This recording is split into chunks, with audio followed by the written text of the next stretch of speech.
Get me Will Trent. ABC Tuesday. I don't even know where he is. Will Trent is back. You thought you could hide forever? Time to come home. The series that's being called one of the best network procedurals. We're going to solve this case. Featuring new cast member Gina Rodriguez. I'm a prosecutor. We deal in truth and facts. Maybe everybody should try that, huh? Will Trent, the 2-part season premiere, begins Tuesday on ABC and stream on Hulu.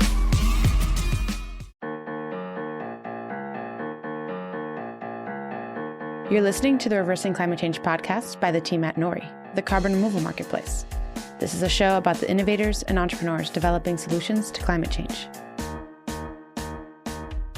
Hello, everyone, and welcome to this week's edition of Carbon Removal Happy Hour. My name is Asa Kamer. I'm the producer of our sister podcast, Carbon Removal Newsroom. And our normal host, Ross Kenyon, isn't with us this week, so it's a slightly reduced happy hour, but it will still be happy and will still be good. And joining me is our other regular co-host participant, Siobhan Montoya Lavender. Hi, Siobhan. Hello, everybody. Sorry Ross isn't here. Asa is completely right. The happiness will be reduced, but we're going to try and keep it up for you. We'll do our best. And I didn't have an intro for you, but do you want to give a quick bio, Siobhan? Hey guys, I'm Siobhan. That'll do it. No, I'm Siobhan Montoya Lavender. I am the co-founder at Thanks a Ton, and I help out with the meme and humorous content here at Nori. Yes, you're involved in multiple carbon removal projects. So you're the right person to talk about this topic. And we were thinking today, what we would talk a little bit about is what brought us into carbon removal and some suggestions we may have for those who are interested in working in the field or getting involved. Yes, I love it. I think there's just been a plethora of people kind of coming into carbon removal in the last year or so, the last 6 months even. And, you know, we don't have all the answers, but we must have some. And so let's give the people what they want and some ideas about how to have a career in carbon removal. Absolutely. Absolutely. Yeah, I'm excited to get into it with you because I feel like you are one of these very connected people who knows a lot of people in this field, and you probably have a lot of good ideas. Wow, I love that I give off that vibe. You do. I don't know how true it is, but I like that the vibe's there. All right, good. Well, we'll see how it goes. So just to start us off, do you want to talk about what brought you into carbon removal? Yeah, well, first of all, freakiness is that Asa and I went to the same undergraduate university. And I didn't know him there. I don't know if I probably did know you or I knew you in passing. I don't know. But we went to the same college in Southern California.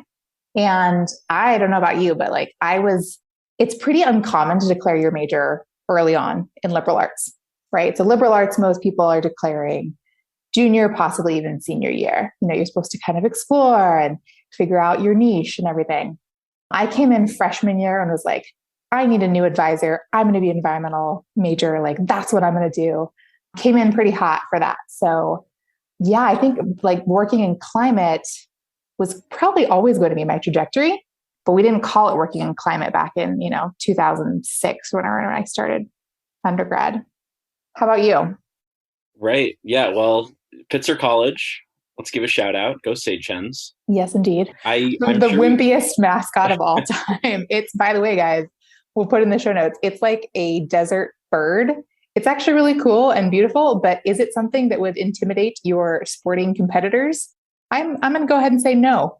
It's funny you say that. I took a more winding road to pick my major because I was so excited in college to just take all these different classes and different subjects, and I didn't want to have to pick.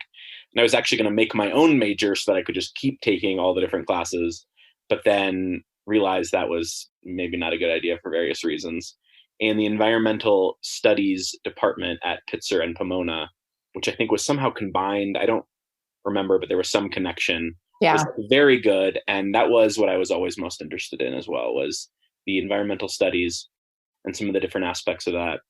And yeah, I also remember the way that climate conversations were very much part of the curriculum at that time, but at the same time, very different than I'm sure they are now in academia, just because there was a lot less, I would say, progress within society to address climate change. There was a whole different trajectory in terms of the energy supply of our world. Yeah. Population projections are different.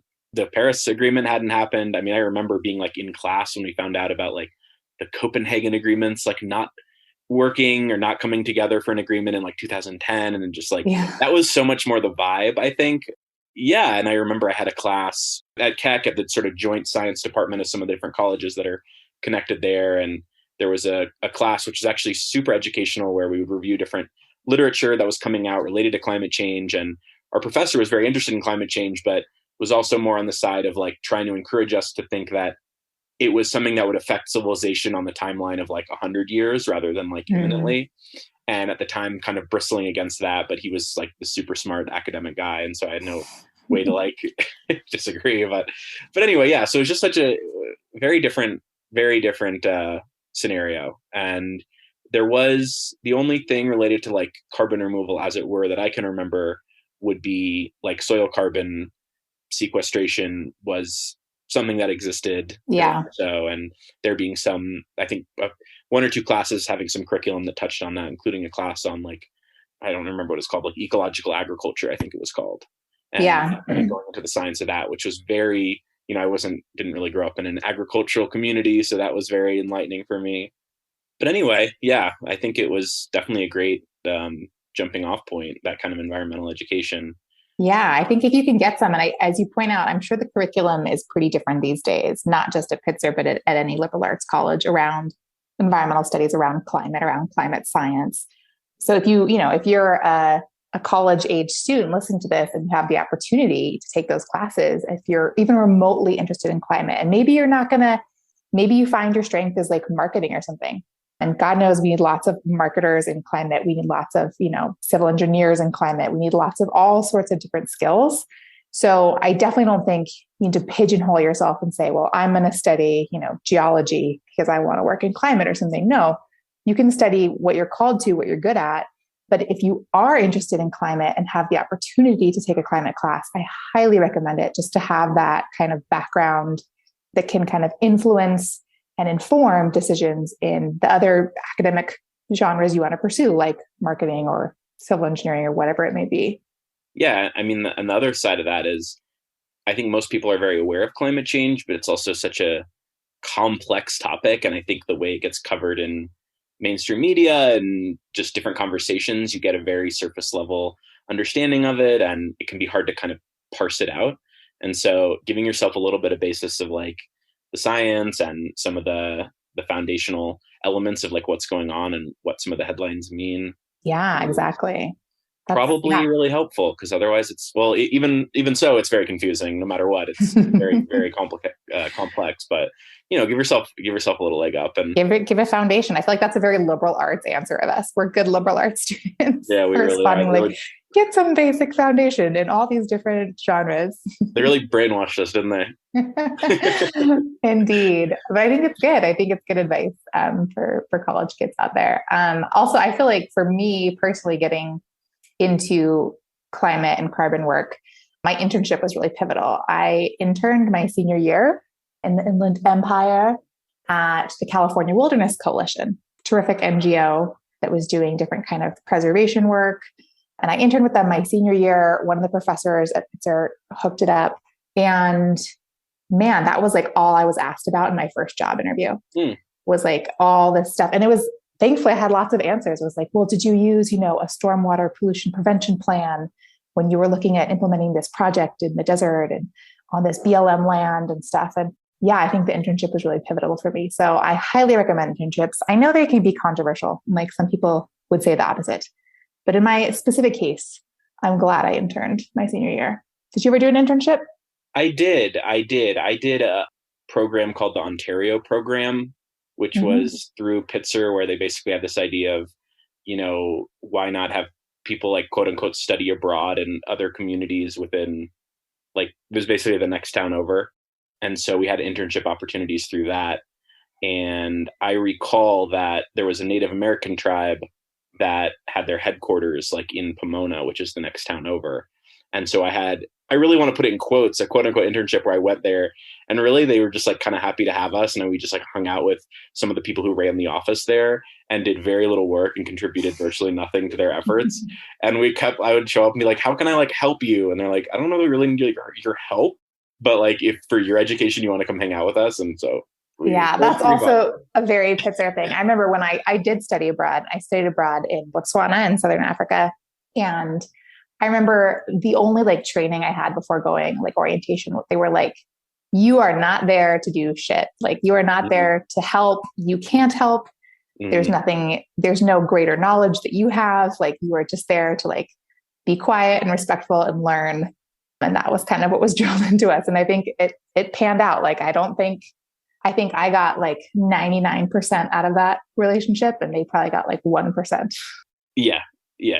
Exactly. So since college, were there any steps or any things that brought you towards carbon removal? Was there a talk you saw or something you read or some inspiring? Good question. Well, I was working. So right out of college, first of all, you and I graduated during the Great Recession. That's right. It was great, wasn't it? It was pretty great, man. Such a great recession. I think it was like traumatizing, man. I look back and I think about, it's like, I was so grateful to have that job, right? Like I got a job within 2 months of graduating or something at this private consulting firm to do environmental work, to write environmental impact statements, to do environmental monitoring and reporting, to do inspections for major utility projects mostly. And I was just so thankful to have that job. And so many of my friends were unemployed and, living at home and whatnot, that I feel like I never negotiated my salary. I never pushed back on any of my responsibilities. I never pushed back on anything really. I was just like, thank you. I'm so glad I have this job. And so in retrospect, I feel like I could have milked that a lot more, and I could have really carved out a better role for myself. And it would have been better for both me and the company if I had been a little more assertive. But I think there was just like the trauma of so many unemployed friends. And, my folks are public school teachers. So it wasn't really like I had a lot of family money to fall back on. Well, hindsight is 2020. Yeah, exactly. So I got right into environmental work, which was great though, because talk about learning, via doing, working on really cool projects with amazing biologists and ecologists, permitting specialists. And I really got to get my hand in all sorts of projects. So that's, I guess, a recommendation I have. Like if you can get into kind of a position that's more of a jack of all trades position early on, I feel like that was pretty awesome, because I really did get exposed to the difference between doing ecology surveys versus doing permitting and whatnot. So that definitely kept me in, like introduced me / kept me in environmental work. And then I didn't really get bitten by the carbon bug until graduate school. So I was working for this company and knew I wanted to, kind of open my opportunities. And most people in the environmental consulting field have at least a master's degree, right? That's very common. And so I was like, okay, I should probably get a master's degree. And so I went to SF State. I was still working about 75% time, so I could pay for it. And then went on, I scheduled my classes so they were all like 1 or 2 days a week, and studied microclimatology in the Department of Geography, and focused on carbon flux measurements over microclimate ecosystems. And man, that was just so cool. And I got so excited about carbon. And so I feel like that's kind of when I really understood the importance of measuring and accounting for carbon. And like, I'd always kind of known that. We talked, certainly talked about parts per million before that. And in undergrad, I'm sure that came up, or there was an awareness around that. Certainly an inconvenient truth had come out, and, there was some awareness, but I think it wasn't until grad school that I really got excited about it. How about you? Was there like a great book or a great movie or something that you would recommend? Oh man, definitely. Yes. A list probably. I think for me, after college, I wasn't working in any sort of environmental field for years, but remained interested in climate change and environmental issues. And I think just curiosity brought me into it, like learning about there's so many different facets of the fight against climate change and how we'll adapt to climate change. And, it's sort of a massive field, right? And kind of bouncing around, reading different things, just trying to wrap my head around such a big, frankly, scary situation that was obviously going to affect me and affect everyone I know and affect everyone around the world. And just kind of like, well, what's going on here? And that brought me, at some point I got into this idea of removing CO2 from the atmosphere as like an additional component to decarbonization, and found that really interesting. And then I think also just trying to understand what the world will be like, in our climate future, because I feel like so much of the discussion around climate change is about these pathways, right? Like if we do this, then it'll be like this. If we do this, then it'll be like this. Mm-hmm. And they're all sort of, they exist on a spreadsheet. They're somewhat, I don't want to say arbitrary, but they're constructs, to represent different choices that policymakers have.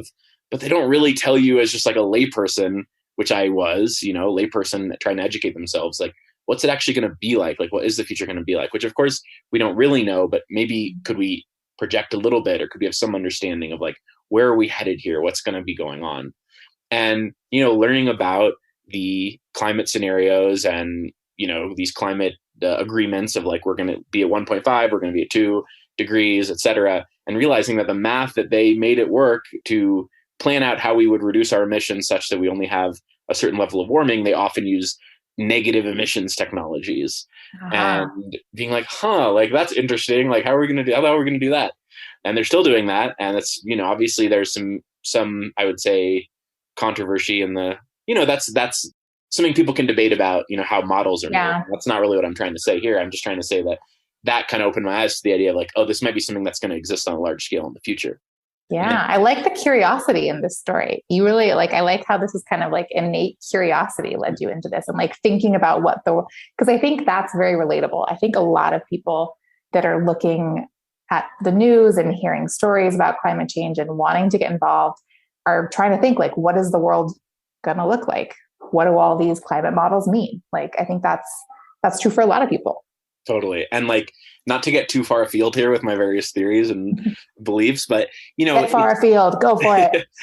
It's easy to get into like apocalyptic narratives where it's like, if this happens, then like it's all over. If this happens, then civilization is going to collapse. Like, those ways of looking at like environmental problems, looking at overpopulation, and looking at climate change, I think are really compelling and really like grab the mind and make people pay attention to them. Yeah. And, in some cases maybe we should consider that possibility. Like there was a time like when we were in college, when, the world was like building a huge amount of new coal plants, and it was like, wow, we really could like kill everyone with climate change. Like, damn. Now, like maybe that's less likely, although obviously like horrible catastrophic things are still very much on the table. So I don't want to downplay that, but just to say, noticing that myself, I would get very, I could potentially get drawn into thinking like that. But then that doesn't really give you information to just be like, there's this cliff and we're going to go off this cliff, and then who knows, it's just darkness. And like, that's not really how it's going to play out, right? Like that's, that we're going to hit some threshold, and then the next day will come and, it's going to be really bad. Like, again, I don't want to downplay it, but life will go on and civilization will continue in some form, and we're going to have to, I don't know. So just trying to understand it rather than like a black and white, more of like a, for our listeners, this is what happens when you work on climate. You become like involuntarily optimistic, or not even, I don't want to even say it's optimism. It's just like when you work on climate solutions all day, every day, you tend to get in this mindset of like, okay, we're going to solve it. Like we're going to fix it. I think that's one of the real beauties of working in any environmental field. And I said this even before I worked like directly in climate. I mean, I guess all environmental stuff's relatively in climate, But I felt like at the end of the day, working for this environmental consulting firm, I was like, okay, like I can put my stamp on the day. Like I did my part. I feel good about my contributions. The world is slightly better in this one minute way because of something I did today, a decision I made today. And so I feel like that's really like the glory of working in this stuff. The downside though, is you do have, I think of a lot about like, you've seen, what's that Alex Honnold movie that won the Oscar? Free Solo. So good. Such a great film. Great movie. Such great cinema, as you would say. It was great cinema. I highly recommend it. Such great cinema. And he talks about like, there's this guy who's being interviewed, and he says, for people who don't know a lot about rock climbing, they see what Alex is doing. They're like, okay, I guess he's got it, And for people who really know a lot about free soloing, they see what he's doing and they're like, this is effing insane. Yes. And I think there is some truth to that. And when you work in climate too, like mostly I feel energized, mostly I feel optimistic, but sometimes, you're just privy to data sets and you're spending a lot of time looking at at information and you're like, shit, the scale of the problem is so big. Or you're like, damn it, why does every solution have like 9 caveats and like 20 hurdles to overcome? And, I think it goes both ways. Maybe I'm just like, maybe that's my own internal struggle of like being my own Dr. Jekyll and Mr. Hyde is like, I'm like, it's going to be perfect. We can do this. And then I'm like, shit, the scale of the problem. Yeah, I totally relate to that. Would you say that there were any like errors in judgment that you wish you could go back and change in terms of like getting into climate and choosing your climate career?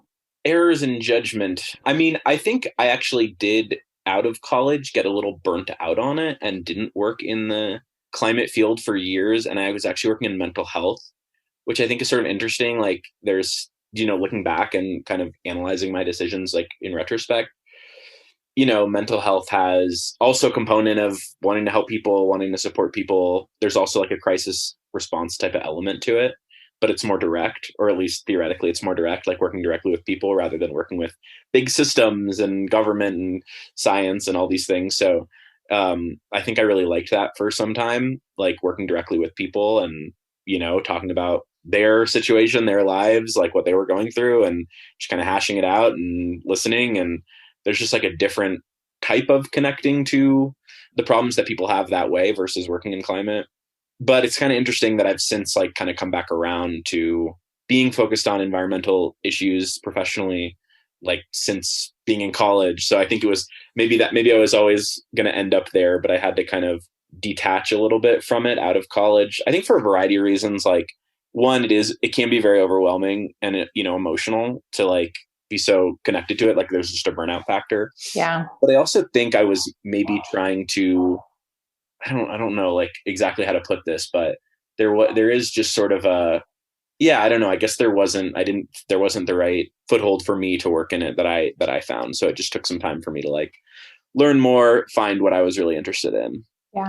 That's a good lesson too, is like, there's not necessarily like a direct line from like academia straight to climate, like that's not always the case for everybody. And as we've seen is there's so many people from tech, from different sectors that are like migrating into climate these days. Not enough. We need more. Migrate on over. If you need help, there's lots of resources. Mm-hmm. Yeah. And I would also say it is a field that's growing so fast that it's a bit of a Wild West where it's not like it's this really established, institution or field where it's like to get this position, you have to have these credentials and this degree, something like that. Like bring your skill set, bring your interest and like talk to a lot of people and you can probably find a place to plug in this like rapidly growing, rapidly changing sector, be it in a startup, be it in a large existing company, be it in government or, absolutely. I mean, or in science and academia and education possibly. Yeah. Let's shout out some of those like networks and resources. What would you say are like the most valuable value add resources within climate and climate communities that you have used to kind of help pave your career path? Well, for carbon removal specifically, there's kind of 3 things that come to mind. One would be the Air Miners Network, which I think a lot of people listening to this, you're now a few minutes into our carbon removal happy hour. You're into, you're a carbon removal nerd like we are. You probably know about it, but just to speak to my experience, that was really helpful just to have a central place where a lot of people were working on it, were kind of communicating, sharing resources. And also because it was a Slack setup, it was really easy to like DM people and ask questions. And I really found that most people responded and were kind of like enthusiastic and like wanted to help people along and wanted to answer questions. And I think that Air Miners was kind of key to me, like getting a bit of an understanding of the landscape, both in terms of what companies are out there, but also like just the landscape of like sort of known possible carbon removal methodologies, like what's out there, because there are many and they all have their own issues, like you were saying, but that was kind of like an early education. And then another thing I did, the second thing was we did like on Air Miners, I arranged with a couple of people to do like a study group based on every podcast. We got to shout out John Sanchez about his Carbon Removal Academy. I feel like we've talked about this multiple times, but basically we had a Zoom during the pandemic, like a Zoom cohort, and we would meet, I think, every other week and talk about like a different chapter in his curriculum about carbon removal. And that was another level up for me, just going to like hear all these other people learning about it. I would say most people who were doing it were kind of in like maybe this second year of college, so to speak, of like learning about it. Not like necessarily 101, but still had a lot of questions, basic questions. People were starting to like maybe dive into their own areas of interest, like subsets. And I think just having the opportunity to have like discussion group, talk to people, get other people's kind of perspective on the complexities of it all, that was really, really helpful, and may be the reason I'm like still paying attention to carbon removal. Like that's probably one of the reasons. Just, I mean, doing some other people is, it's good. That agree 100%. And I think that, I mean, I also did the Carbon Removal Academy, which has since become Boot Up, which we should link to in the show notes. So if you're listening to this and you want to get into carbon removal, it's now Air Miners Boot Up, and it's like a whole course that you can do with a cohort. So that's a great opportunity. And it's really like, as you say, I think it's all levels. I think, you can come in at any level of your learning and find information that's going to propel you and be helpful. So yeah, I think that's a great resource. Air Miners in general, phenomenal. Yes. Sorry to interrupt. Go ahead. No, just Air Miners has been great. I joined Air Miners because the head of Air Miners, Tito Jankowski, recommended it. Thank you, Tito. Yes. Yeah, he's terrific. I've known him for a lot of years, and he recommended joining. I'm so glad I did. So that's, really for carbon removal and CCS and people who are really interested in carbon specifically. If you want to get into reversing climate change, and not necessarily through carbon removal, I would also definitely recommend Work on Climate, which is a Slack community. They host events, different opportunities to get involved. And really, I feel like you get out what you put in there. Like I was working on a pitch deck, and somebody was like, hey, I'm going to start like a pitch deck party, and we're going to like meet over Zoom and like review each other's pitch decks. And so I jumped into that group, and I'm still connected to those people. And I think there's just lots of great opportunities to get involved there. So Work on Climate's a great option. Also, if you want to just get some, maybe you didn't take, the environmental class in undergrad, and so you're really feeling like you're starting from a deficit, a great option would be Terra.do, which has like kind of environmental coursework that you can take at any age and any stage of life. So Terra.do is also a place I would certainly recommend. Everything we've mentioned so far is free, which is just like, by the way, amazing that all these things are just like free and available. That's awesome. Another thing that really didn't exist in the same way when we were in college, or maybe it did, but not in the same way. But so the Terra.do, that's more of like akin to like a university course. And I think there is a cost associated with that one. Correct. Yeah. that one you'll have like similar cohort, but there will be a cost. There's various options and citing scales and whatnot. I haven't actually taken a course from them myself, but a lot of people I know have and have had a lot of success. And out of that, I did the Terra Studio, which is like their mini kind of accelerator program, like a builder program. And that was really great and supportive and helpful. And that was free. And so I think those are some great options. I think if you are kind of a volunteer and activist and you really want to get involved in your local community, Open Air Collective, man, they are like hitting the ground running, I'm part of Open Air Collective. I should volunteer more of my time than I do. Really should. This should be our self-flagellation for not. For an hour instead of this. Well, we're shouting them out at least. Check out Open Air. Yes. They are really great at, kind of getting bills passed, local movements, local legislation, doing really good work there. So that's another place you can get involved. Yes, I also had them on my list. So for me, like Air Miners was huge for like learning the landscape and networking. And I think it's for anyone who's interested. But I think if you're into the idea of creating a startup in carbon removal or joining one, that's a great place a little one-stop shop to do that. And there's a lot of people working on, that kind of thing. So join that out of interest, but that's like their speciality from what I can tell. For Open Air, also join that. Their speciality, as you said, Siobhan, is like, if you want to start working on a project right away in carbon removal today, like that's a great place to go do that. And it's like this very interesting, concept where it's a volunteer network and it's people all around the world and they're all kind of like teaming up on Discord to do these kind of decentralized projects under the header of like carbon removal. But the folks there are just tremendously encouraging and will help you get linked up and like get working on either like building your own DAC device. Like there's people working on that. There's people working on, like you're saying, Siobhan, legislative advocacy. There's folks working on education on CDR, and just by the by, they're like, this is CDR YouTube channel. If you go to their YouTube channel, they have this like series of talks. Fantastic. It's like basically a free graduate degree in carbon removal. Like seriously, it's really exceptional. And like, they just kind of keep turning them out on YouTube, and they're really good. They just have amazing guests and get into like a really great level of depth, but also keep it accessible to, you know, an interested lay person. Yeah, those are the, like, I actually watch those if I don't attend them live. You know how like you sign up for like 100 webinars and you're like, oh, I'm going to attend this webinar, and then you don't. And you're like, but that's okay, because I'm going to watch it later when it comes out, and you never do. You don't, right? Well, I do end up watching the open air ones because they're that good. They really are. They're amazing. And they get people who are like really like the ones working on the projects that will decide if we like are able to do large scale carbon removal, and talk to them about where they're at and what's going on. And it's just an amazing level of info. I mean, you got to be a carbon removal nerd like us, but if you are, like, you know, you don't have to be. I just mean like if you but you kind of do to enjoy it.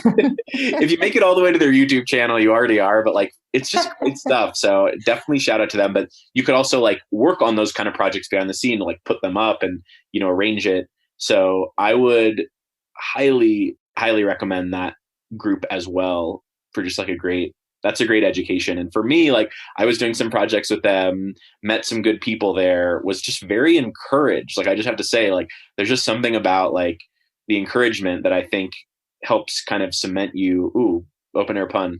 Heyo. Cement you in a field or in a certain direction, like learning about something, just to have it be real. You know, it's not just behind a screen reading about something. It's like, you're working on something. Yeah, you have your community to work with too. You've inspired me, by the way. I'm going to do a live meme pitch now. Yes. I think we should do a series of memes on like, you know, you're a carbon nerd when kind of thing. Yes. It could be like, are you already watching open air on YouTube? Yeah, I love it. Yeah, we need to just like praise them more with just like amazing memes. Yeah, I know. I don't think we've done any that are like targeted them. This is a new mission now. We've got to target them with some memes. Yeah, but they're actually, I mean, just to like give one more minute of praise to them, like they are like working on legislative advocacy for like, their first project was like low carbon cement, which is obviously a big emitting sector that needs to be decarbonized quickly. And they're working on like state level advocacy to do that. One of probably the biggest volunteer group doing that. I think there's probably other environmental groups that work on that issue in state houses, but the biggest, I mean, maybe I'm wrong, but I don't know, one of the bigger volunteer groups. So I think that's really cool. And now they're working on an even broader kind of concept of getting governments to procure carbon removal at like a large scale, in a way that would set up good guardrails for an industry, make it well regulated, but also make it like big and quickly. And they're just like out there doing it, talking to legislators, working together with like a lot of people, figuring out how to, you know, push the government to work on this. And it's really impressive. So I think an overall message here is like, jump in. You know, I feel like, and like, you know, we all need to make money, but you might not find paying job right away in climate or in carbon removal. You might. But I also think there's just a space for, you know, if you have time in the evenings, if you have a little time on the weekends, like find some time to just volunteer and get involved. Because that network and those connections and that experience is going to be so helpful and so valuable. And there's so many like tiny CDR startups that need help. You know, I'm always impressed. I see this in air miners. I see this in work on climate, but I'm always impressed with how supportive of builders the climate community in general as a whole is. You know, if you put out a specific ask like, hey, I need somebody to review my business model, you'll get like 10 replies probably. I just think it's a really supportive community. And so, you know, getting involved and being one of those 10 people that responds like, hey, I've reviewed multiple business models and, you know, I have a half an hour and I can do this. I think that's a really great jumping off point. And I'm certainly super grateful to everybody, so many people who have just jumped in and said, how can I help Thanks a Ton succeed? You know, do you need advice on XYZ topics? Or if I ask for something specific, I'm always just really touched by how many people reach out to help. Yeah. Yeah. Amen to that. I mean, I wrote down, you said jump in. I wrote down the water's warm. So in jump in.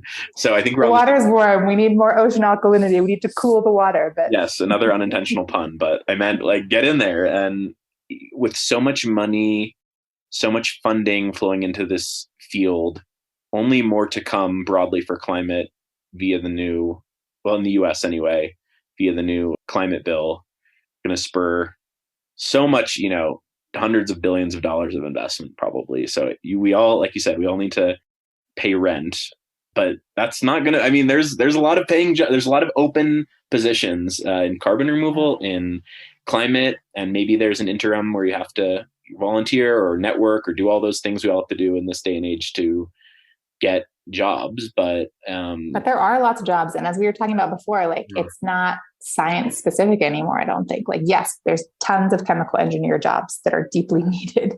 Right. So if you're a chemical engineer, congratulations, you're already working in climate. But also, there's sales jobs, there's marketing jobs, there's administrative jobs, there's, procurement jobs. There's lots of skills that translate to this industry and that are deeply needed, because I think so many people who come to this industry are coming from like a science background. And so there's a real gap to be filled by a lot of the other skills that need to flesh out an industry. This is going to be a huge industry, so it needs everybody. Yeah, totally agree with that. Endorse everything you said. I hate to I'll put this in the show notes. Another great resource is our podcasting colleague, Naeem Merchant, who's regularly on our other sister podcast, Carbon Removal Newsroom. Through his Twitter and also I think on his blog, on his Substack, you can find regular posts about jobs that are available in carbon removal. And I think he does 10 at a time. And though I'm not looking, it's just so encouraging to see, because I don't know, just the idea that there were I don't think there were 10 open positions in carbon removal, period, when I started learning about this field not that long ago. Oh yeah. Same. So right. So now the fact there's 10 a month, and a lot of them he's just posted about a company which is hiring for 5 to 10 positions. And then there's probably a lot that he's not, covering, maybe in company, these are mostly startup focused. So I would just say A, follow him, but B, take that as a sort of, green light that there's a lot of opportunity. For sure. That reminds me of also Climate Base, which we haven't shouted out yet, but that's a great resource. So Climate Base posts, it's like a job board website amongst other things, and posts jobs specifically in climate. And that's another, they have you can subscribe to their newsletter and they'll put out the newest, latest and greatest jobs that they're listing. So yeah, maybe I take back what I said about, you can't get a paying job. I think you probably could pretty quickly if you followed some of these resources. Another person similar to Naeem that I would follow, especially if you're on TikTok. Well, you should follow me. I'm at Let's Talk Carbon, TOK. You can follow me on TikTok to talk about carbon and be one of my, 10 followers. But also I would follow Heidi Lim. So if you're a young person, or hey, just any person who's on TikTok, her handle is, I'm pretty sure, at Heidi Lim. I'll check, but we can put that in the show notes. And she also is a great resource for helping people transition into carbon, and has regular tips and ideas and tactics and suggestions. So that's another great resource. Man, there's so many great resources for working in climate. What are you doing? Stop what you're doing now. Stop listening to this podcast. Go sign up for these newsletters and these Slack groups and start working on climate. Yeah. I mean, it does feel like there's so much opportunity, and it's also a great time to get a foothold in an industry which is only going to grow and become more necessary, obviously, as the years go on. So it doesn't necessarily feel you have to make some big sacrifice to do it. And, circling back, that's maybe more how it felt when we were coming out of college. It was low paying jobs, internships. In the recession, it was really hard to be I want to work on something I care about out of college, not a lot of work experience, and get paid to do it. That was few and far between, and it doesn't necessarily feel like that's the reality anymore. So, and it like you were saying, it is incredibly gratifying, and I think just vital to be working on it. If it's something you care about, contribute, and, let's all work and try to move the needle a little bit. And yeah, but there's people who want to help you along the way, including us. So Yeah, feel free to DM me if you need help. But I feel like we've outlined some pretty good resources there. Anything else to add? yeah, I would say the only other thing is just like with carbon removal, you do have to be ready for just a lot of, it's very complex in the sense of trade-offs, in the sense of political economy, in the sense of what motives people might have to do it. It's obviously can be controversial within the environmental field, maybe less and less so. But, if you're working in renewable energy and you're just working to like rapidly displace high emitting like coal and natural gas, generally That's awesome too. It's totally awesome. And I think generally that's like a big win, like in terms of like decarbonizing.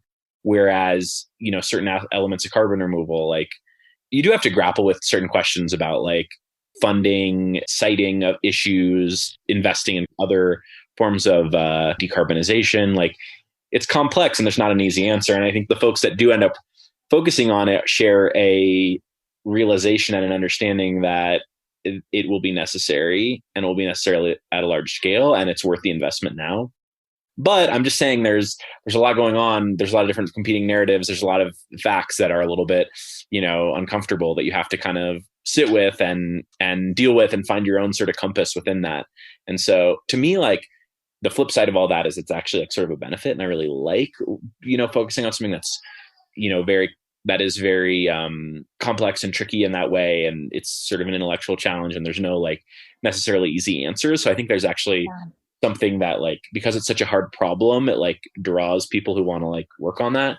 But I don't know. I just like, I would say there's a certain open-mindedness and a certain patience you have to like wade into this field. But I think it's really worth it. And I think like that when like a large group of people are able to build large scale carbon removal, like, and actually make a meaningful difference in the climate fight, we'll look back and be like, yeah, it was probably good that we tolerated some of the uncertainty and tolerated some of the confusion and like made our way through it. But it's not always easy. And I don't know. I feel like that's something I would like to impart. Worth saying. It's very complex, as you point out. And not only that, but it's constantly evolving. So if you want to constantly learn at your job, work in carbon removal, because it's constantly learning. And I feel like stuff I learned in grad school already feels out of date, Me too. And so I'm constantly learning. I would argue that like, yes, there are CDR experts, but they're incredibly few and far between. And probably like the 10 people you think are experts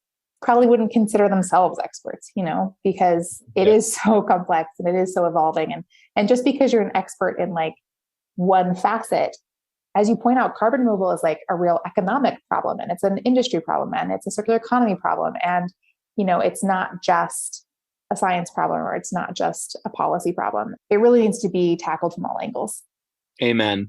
And I mean, there are people who I think were entering the field, so to speak, or getting curious about it at around the same time like you and I were. And now we would probably call them experts, just like straight up. Like if you're sitting on the fence right now listening to this, like you're not that far from being an expert. Like there's like a lot of like building up that has to happen, and it's not built yet at all. So like, jump in, and like if you're passionate about it and you're doing open air stuff, you're doing air miners, you're doing your own project, your own startup, like it won't take long till you're like kind of at the forefront. And like, I feel like listen to a lot of these like podcasts or talks with like startups that are now like funded carbon removal startups that are like widely celebrated. Like their stories are often of getting into climate like just a few years prior and finding a pathway that has promise and working hard to put together a proposal and a team that someone would be willing to throw some money behind. But like, so like if you're listening, like that's you in a few years. So just like do it. This is your official invitation. Come on over. Yes, get into it, and maybe you can come on the carbon removal happy hour. Yeah, come be happy with us. Was that happy enough, Ross?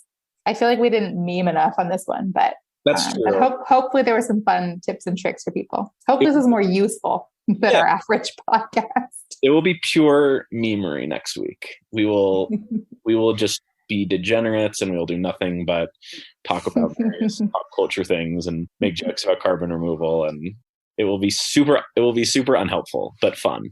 And it'll between the two, they'll be really balanced out. Indeed. Well, thanks, Asa. This has been a nice chat. This has been a great chat. Thank you, Siobhan, and thanks everyone for listening. Talk to you next time.